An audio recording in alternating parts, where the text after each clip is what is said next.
Welcome, I'm Prudence Robertson, and this is EWTN Pro-Life Weekly.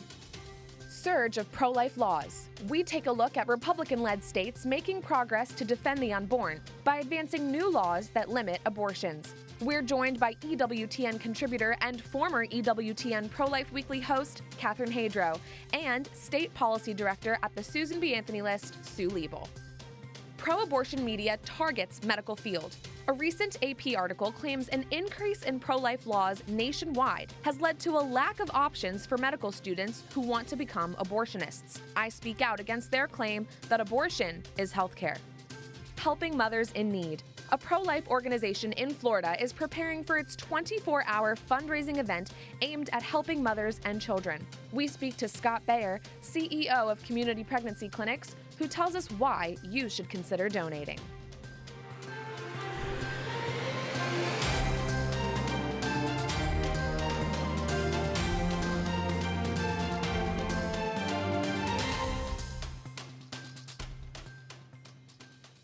Several Republican-led states are passing a wave of new pro-life laws, making progress to limit abortions and protect the unborn. This, as the country awaits the critical decision in the Dobbs versus Jackson case from the U.S. Supreme Court, now just months away.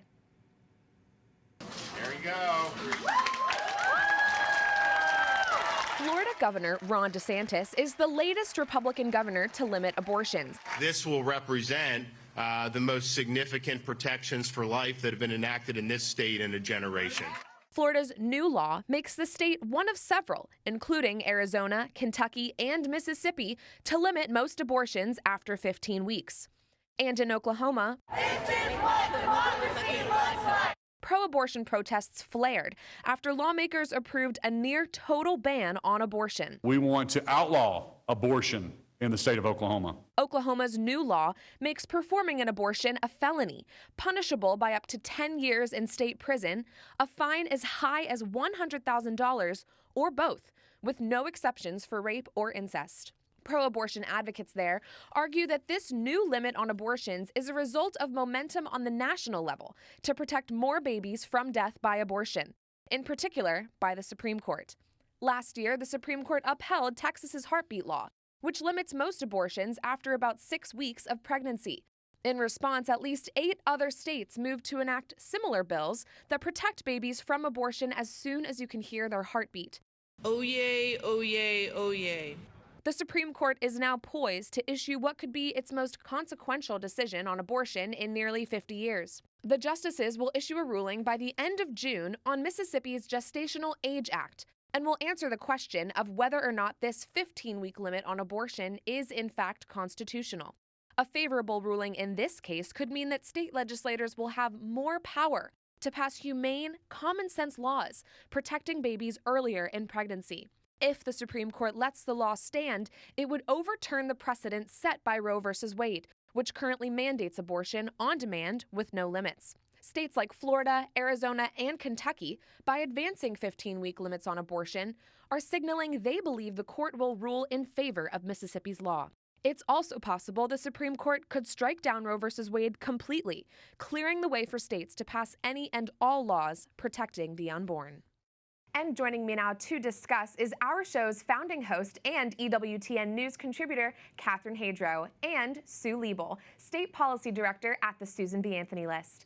Ladies, thank you so much for being with me today. I hear you were both in Florida to celebrate the signing of this law with Governor DeSantis. Catherine, Florida is your home state. Yes. Tell me about what the energy was like there. Oh my goodness. Well, I'm sure Sue can attest to this as well. There was so much excitement. It was palpable.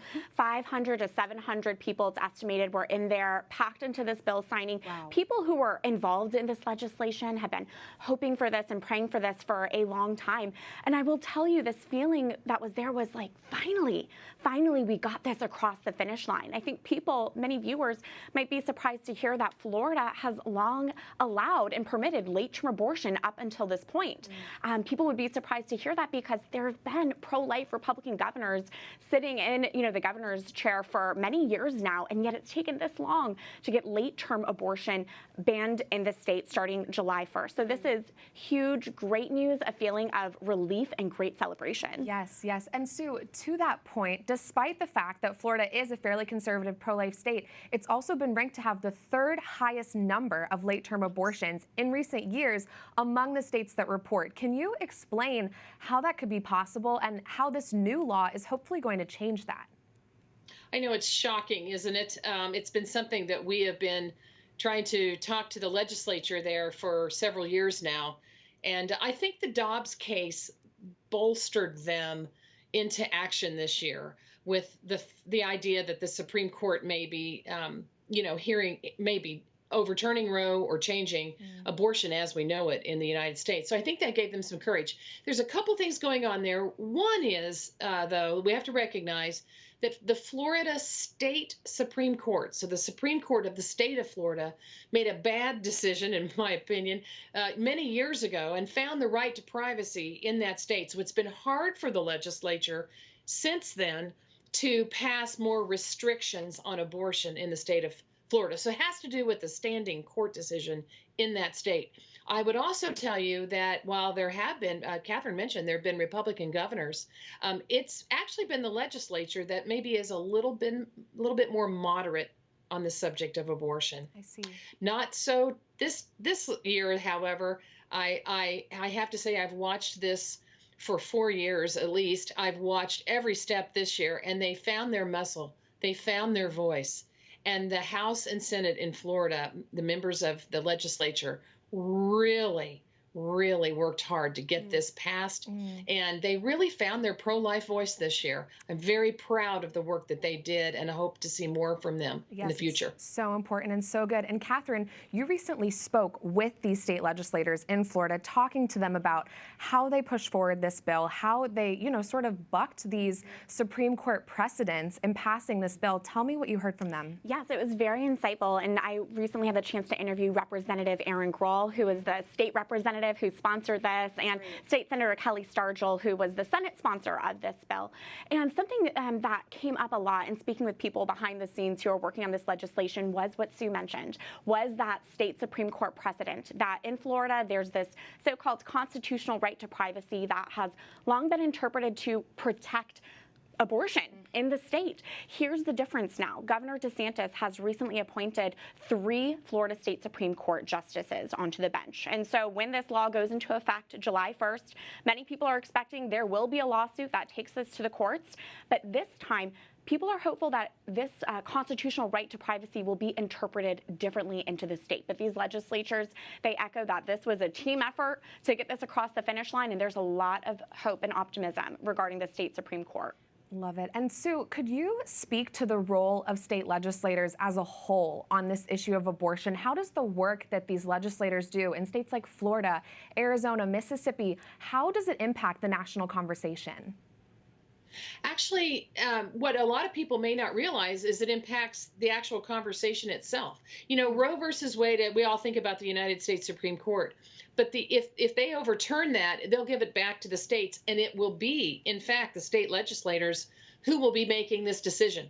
That is the legislative body, the lawmaking body of every state. So the state legislators, and as you've noticed in Florida and these other states that you've mentioned, they've already thrown down the gauntlet and started going right after Roe versus Wade. So we've got heartbeat bills, we've got trigger laws, we've got all kinds of bans for discrimination and folks with disabilities. We have been pushing for the past few years. You can tell it's not settled, but it will be at the state legislature level, where each state then would need to decide if it's going to make abortion legal or illegal after Roe versus Wade goes down. Right. And what's really notable, what both of you are saying, is that despite the fact that we're still waiting for a decision in the Dobbs case, states are passing pro-life laws left and right. I want to ask you both briefly just about this culture change that we're seeing. What do you think the future is going to look like in America when it comes to abortion? Well, I think that you're already starting to see states take a side and prepare if Roe is overturned. And so, unfortunately, there are states that are doing just the opposite, that are making it more legal and more accessible and paid for by taxpayer dollars. It's just shameful. Then there are the states that we've been talking about that would be limiting or completely outlawing abortion. And so the other thing that I wanted to mention that I'm seeing states doing, besides choosing sides, is they're also starting to enhance or support or give more funding to services for women and babies and children and families. So they're realizing that if they do overturn Roe, that they want in their state to be able to be supportive of family formation and for good health and safety for women and children. And Catherine, we have about a moment left, but I want to hear from you on this. Yes, just to echo on that, it's going to vary state by state. Every state is going to look differently. It's about to be a whole new world, this possible post-Roe world landscape that the pro-life movement needs to be prepared for, which makes your work all the more important, Prudence, and also Sue's work at the state level. Yes. Well, thank you so much, ladies, for joining me today. Catherine Hadro of EWTN News and Sue Liebel of the Susan B. Anthony List. Thank you. Thank you. An update from D.C. Mayor Muriel Bowser gives no indication that the city medical examiner intends to perform an autopsy on the remains of the 5 aborted babies found by members of the progressive anti-abortion uprising. Pro-life Republican lawmakers on Capitol Hill called on the D.C. mayor to investigate the death of the children whose bodies were handed over to the D.C. Metropolitan Police a few weeks ago. Mayor Bowser instead issued a letter saying that one of the pro-life advocates, not the abortionist who is brutally killing babies each day, may have broken federal law. Senator James Lankford of Oklahoma reacted to her response, writing, quote, Mayor Bowser thinks revealing the death of children is a crime, not taking the lives of children. Where are the babies? Coming up, a new report claims medical students should be learning how to be abortionists and that resources to do so are scarce. I speak out. Plus, a pro-life organization in Florida is preparing for its 24-hour fundraising event aimed at helping mothers in need. We have the details next.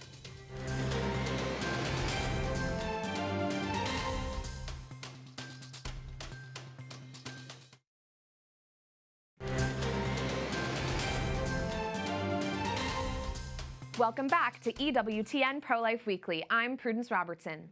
The Associated Press is perpetuating the idea that abortion is health care. That is this week's Speak Out segment.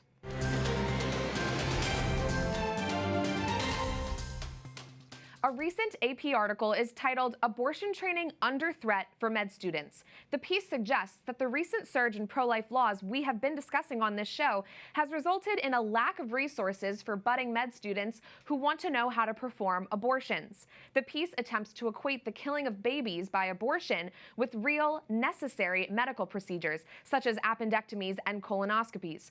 One abortionist interviewed referred to abortion as a normal in-house procedure for patients seeking treatment. The author also insinuates that medical students should be required to go through abortion training during their schooling or residency programs, and that, quote, all physicians should be willing and able to provide information about abortion to their patients. Members of the media and abortionists should be ashamed of themselves for trying to indoctrinate young medical professionals about abortion. They should not be guilting medical schools into labeling abortion as just another simple medical procedure. Many doctors have definitively stated that abortion is a complete violation of their Hippocratic oath to do no harm, because when caring for a pregnant mother, a doctor has 2 patients, mom and baby. The bottom line, abortion is not health care. A mandate to teach doctors how to perform abortions would be a mandate to kill the lives they are entrusted to protect.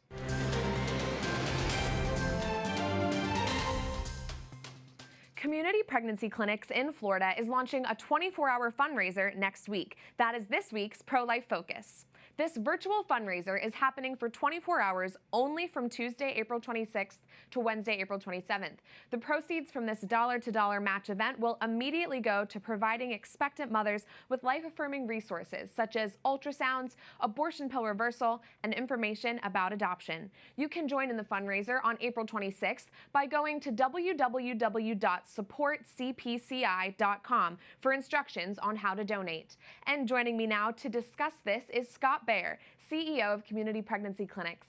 Scott, thanks for joining us. Tell us about the work of Community Pregnancy Clinics in the Sunshine State. What is your statewide impact? Yes, thank you so much, Prudence. We are one of the original 13 pro-life pregnancy clinics that formed in 1974 after the Roe v. Wade decision. And since then, we've gone from a volunteer organization to a full medical model where we have 5 office clinics and 2 mobile medical clinics. And in addition to all the services that we provide on the medical level, we're really trying to go where women are, right? So we go to universities and colleges with our mobile clinics. And of course, technology is bringing us to the women. But also, we have a real good, strong presence at the University of Florida in Gainesville, where with Pam Stenzel, one of our staff, is working with a SHARE program, sexual health and relationship education. Again, trying to go to where the women are. Planned Parenthood knows their market, and so do we. So it's the 15 to 24-year-old women that we're really trying to reach with our Mercy model. And give us some more information about this fundraiser that's happening next week. What would you say to someone who's considering donating to the cause? Yeah, I always say, if women feel lovable, they're going to be love-able. And so we can't do what we do without support. And, we look at abortion is on the income side, but compassion is on the expense side.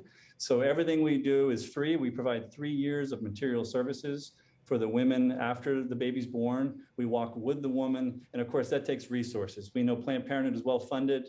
I think there's maybe $400 billion given each year to charity. And unfortunately, the pro-life movement only gets a small fraction of that, while Planned Parenthood is getting lots of government dollars. So we're up against big pharma, big tech, big government, big university, and we're doing all we do with private donations. So people can go to supportcpci.com and make a donation. They can register in advance as well before then.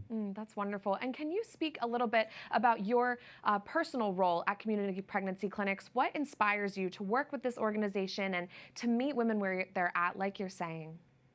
Yeah, so I'm the CEO. I've been on the job for 10 months. I came from an education background, and I always use Dietrich Bonhoeffer's famous quote when he said, "Silence in the face of evil is silence itself. God will not hold us blameless.